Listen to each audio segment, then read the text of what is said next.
గృహబల అంశానికి స్వాగతం.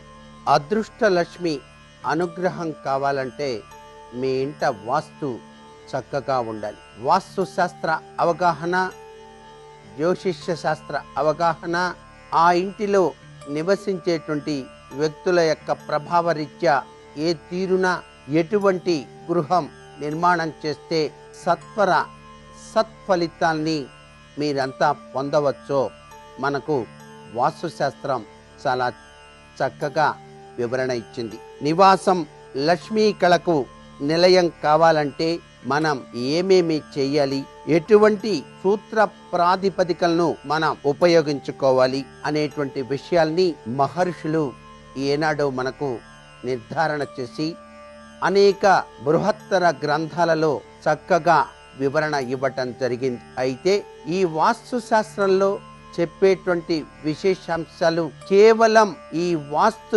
విషయాల్ని చూచి మీకు పూర్తి అవగాహన లేక వాటిని పాటించి నష్టపోకుండా జాగరూకత వహించాలి. వాస్తు సిద్ధాంతులను కలిసి వారితో సంప్రదించి వారు చెప్పినటువంటి రీతిలో మీ యొక్క ఇంటి ప్లానును చూపించి నిర్ణయాలు గనక గైకొన్నట్లయితే వాస్తు శాస్త్రంలో ఎటువంటి తప్పులు కూడాను మీరు చేయకుండా మీ జీవిత గమనాన్ని చక్కగా నిర్దేశించుకోవటానికి ఆస్కారం ఉంటుంది. అందుచేత వాస్తులో నిష్ణాతులైన సిద్ధాంతులను మీరు స్వయంగా వారిని కలిసి వారి యొక్క అభిప్రాయాలను మీకు అలా ఇలా అనేటువంటి విషయాల్ని తెలుసుకొని తరువాత మీరు మీ గృహానికి నిర్మాణాత్మకమైనటువంటి చర్యలు లేక గృహంలో ఉన్నటువంటి వాస్తు దోష సవరణలు చేసుకోవటం చాలా మంచిదిగా ప్రతి ఒక్కరూ కూడా భావించాలి. వాస్తు శాస్త్రంలో చెప్పినటువంటి అనేక గ్రంథాల సారాన్ని క్రోడీకరించి దానిలో ఉన్నటువంటి విశేషాంశాల్ని అందరికీ అందుబాటులోకి తేవాలనేటువంటి సత్సంకల్ప సిద్ధితో పరమేశ్వర అనుగ్రహంతోనే ఈ విషయాలని అన్నిటినీ కూడా అందిస్తున్నాం. ఈ విషయాల్ని అందించేటువంటి విషయంలో ఆచరణలో మాత్రం మీకు తెలిసిన నిష్ణాతులైన సిద్ధాంతులను కలిసి మీరే నిర్ణయం తీసుకోవటం చాలా ఉత్తమోత్తమైన పద్ధతి అని చెప్పేసి చెప్పక తప్పదు.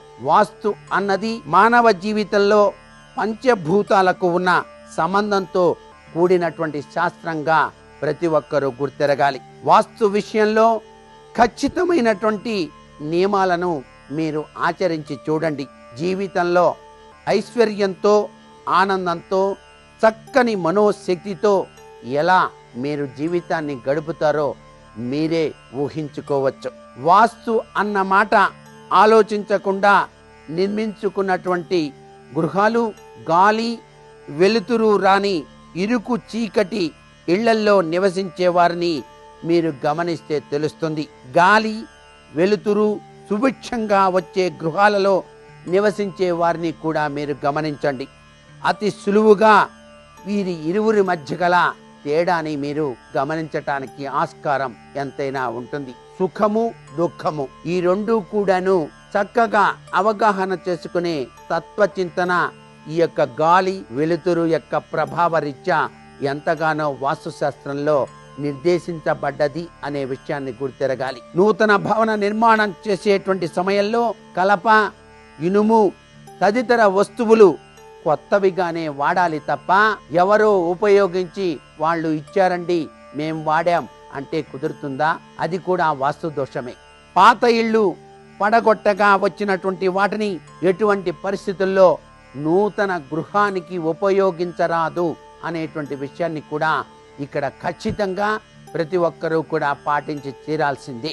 ఒకసారి ఇంటి వాస్తుని మీరే సరిచూసుకోవటం అనేటువంటి విషయ అవగాహన చాలా అవసరం. ఒకసారి వెంటనే మీరు ఉంటున్నటువంటి ఇంటి వాస్తుని చక్కగా పరికించి చూడండి. నైరుతిలో దోషాలుంటే వెంటనే వాటిని మార్పించటానికి ప్రయత్నించండి. వీలు కాని పక్షంలో వేరే ఇంటికి వెళ్ళండి. వాస్తు దోషాలు, వ్యక్తిగత దోషాలు, కర్మ దోషాలు, గ్రహ దోషాలు మొదలైనవి మరెన్నో విషయాలు ప్రతి వ్యక్తికి కూడాను వ్యాపార వ్యవహారాల్లో వాటి ప్రభావాన్ని చూపెడుతూనే ఉంటాయి అనే విషయాన్ని కూడా చక్కగా గుర్తెరగాలి ప్రతివారు కూడా. ఈ దోషాలన్నీ కూడా అంతర్గతంగా వాస్తుతో సంబంధాన్ని కలిగి ఉంటాయి అనే విషయం చెప్పక తప్పదు.